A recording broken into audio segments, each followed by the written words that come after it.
पैदाइश हूँ और आपकी ताकत ने मुझे इस मंजिल पर पहुंचाया। My country hearkens for me. Why should I waste my time here in the Security Council?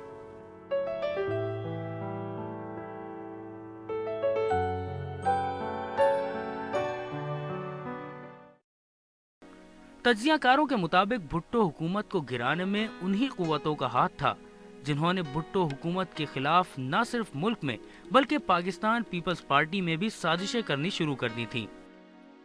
Unfortunate जो बड़ा सख्त ख़राब कदम हुआ कि ये जो इस्टेब्लिशमेंट के ख़िलाफ़ की कुव्वतें थी इनके अंदर डिवीज़न पैदा कर दिया। जो पार्टी के अंदर साजिशी अनासिर थे और पार्टी के बाहर की जो कुव्वतें थीं और आलमी सतह की जो कुव्वतें थीं जो भुट्टो से बड़ी घबराती थीं। भुट्टो के नाकदीन के मुताबिक भुट्टो के अंदर छुपा वडेरा बाहर आ गया था जो अपने आगे किसी की बात न सुनता था और न ही देख सकता था। यकीनन मिजाज तेज था, जैसे आपने पहले कहा, उन्हें उतनी बर्दाश्त नहीं थी जितनी उस लेवल के ऊपर होनी चाहिए। भुट्टो साहब एक करिश्मा साज विजनरी पढ़े लिखे सियासतदान के साथ उनके एक अंदर फ्यूडल भी थे। यानी फ्यूडल होना मैं एज सच भी कोई बुरा नहीं कहता। फ्यूडल मेंटेलिटी जो थी वो उनकी पॉलिटिक्स में डोमिनेट करती थी। वो अपने इर्द गिर्द किसी को बर्दाश्त नहीं करते थे। सियासी जमात उन्होंने ज़रूर बनाई थी, लेकिन वो सब समझते थे कि सियासी जमात के जितने भी चाहे लीडर हजरात हैं चाहे कारकुन हैं उनमें वो भुट्टो साहब को समझते थे कि वो उनमें सबसे अव्वल हैं। जुल्फ़िकार अली भुट्टो के दौर में कायदे हिज़्ब इख्तिलाफ खान अब्दुल वली खान और नेशनल अवामी पार्टी से तनाज़ात शुरू हो गए। 1977 के इंतखाबात में धांधली के बाद हिज़्ब इख्तिलाफ की जमातों ने पाकिस्तान कौमी इत्तेहाद के नाम पर भुट्टो मुखालिफ कुव्वतों को एक जगह जमा कर लिया था। भुट्टो के करीबी साथी हयात मोहम्मद खान शेरपाव और नवाब मोहम्मद अहमद कसूरी के कत्ल के बाद पीपल्स पार्टी में भी कई इख्तिलाफात पैदा हो गए थे।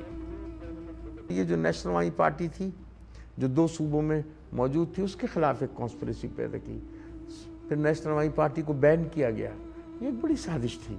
और फिर बलूचिस्तान पर मिलिट्री एक्शन करवाया गया, ये एक बड़ी साजिश थी। इससे एक्चुअली पीपल्स पार्टी कमज़ोर हुई, पीपल्स पार्टी ताकतवर नहीं हुई।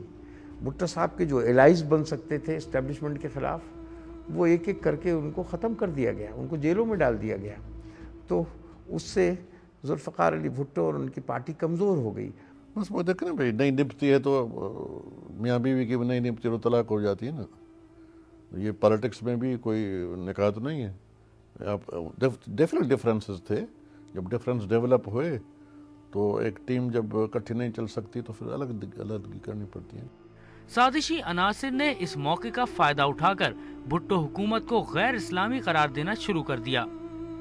पाकिस्तान का मतलब क्या, ला इलाहा इल्लल्लाह जैसे नारे लगना शुरू हो गए। पाकिस्तान के उलमा ने और मजहबी पार्टियों ने हमें फतवे लगा दिए हमारे ऊपर कि ये काफिर हैं, सोशलिज्म जो है कुफ्र होता है। उसके ख़िलाफ़ बड़ी हमने पॉलिटिकल बैटल लड़ी, पूरे मुल्क में बहुत बड़ी एक बैटल लड़ी। इसकी वजह से पार्टी के खदोखाल वक्त के साथ साथ मज़ीद तय होती कि उस वक्त ये था कि हम पता नहीं कम्युनिज्म ला रहे हैं क्या ला रहे हैं, तो हकीकत एक स्लोगन था इस्लामिक सोशलिज्म, ताकि लोगों को पता लगे कि हम कोई एंटी इस्लाम नहीं हैं। और उसके मुताबिक जब नारा लगा रोटी कपड़ा मकान, तो ये मतलब लोगों को मुतमईन करने का हकीकत एक नारा था जो कुछ था। हाँ, मुझे मालूम है कि रिजत पसंद जमायतों ने कहा था कि ये तो लादीनी है, ये तो इस्लाम के खिलाफ है, ये लोग नमाज नहीं पढ़ते, ये लोग रोजे नहीं रखते, ये लोग ऐसे हैं कि पाकिस्तान को तबाह कर लेंगे क्योंकि ये इस्लाम के दुश्मन है।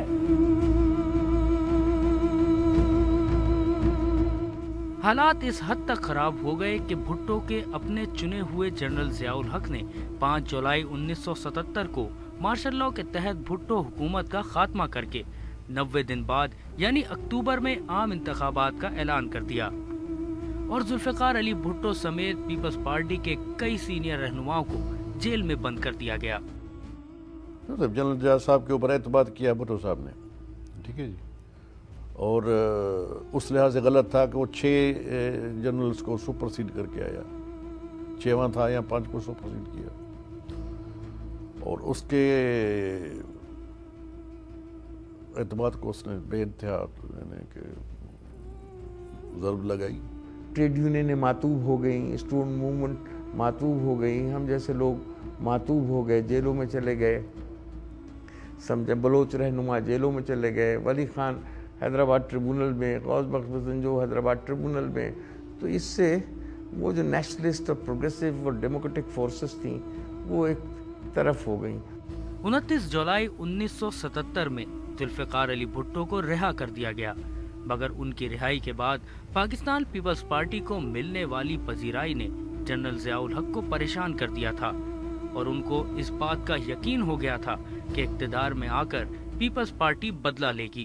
پھر انہوں نے اپوزیشن کے ساتھ ایک اتحاد بھی انہوں نے کہا تھا کہ بھئی ٹھیک ہے ہم ایگریمنٹ کرتے ہیں، ہم ان سیٹوں پر دوبارہ الیکشن کرا دیں گے، اتنی سیٹوں کے اوپر۔ اور یہ ایک بہت بڑی بات ہوئی تھی پہلی دفعہ کہ ذوالفقار علی بھٹو جیسا قداور لیڈر اور قومی اتحاد جیسی تحریک آپس میں بیٹھ گئے اور انہوں نے کہا ڈائلاگ سے ہم مسئلہ حل کر لیں گے۔ اور اس سے جو ملٹری شاہی تھی وہ گھبرا گئی، اور انہوں نے اس سے پہلے کہ یہ آپس میں اکٹھے ہوتے اور مسئلہ طے ہوتا، انہوں نے شب خون مارا، ذوالفقار علی بھٹو کی حکومت کا تختہ پلٹا، اور انہوں نے الٹیمیٹلی ذوالفقار علی بھٹو کو ایک غلط کیس میں، جھوٹے کیس کے اندر اس کو سزائے موت دے دی۔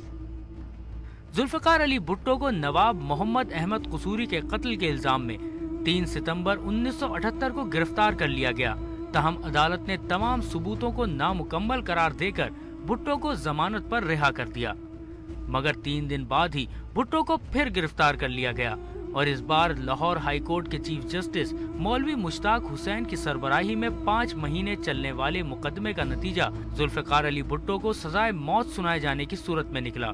بعد میں یہ مقدمہ سپریم کورٹ میں گیا، جہاں لاہور ہائی کورٹ کی سزا برقرار رکھنے کا حکم سنایا گیا۔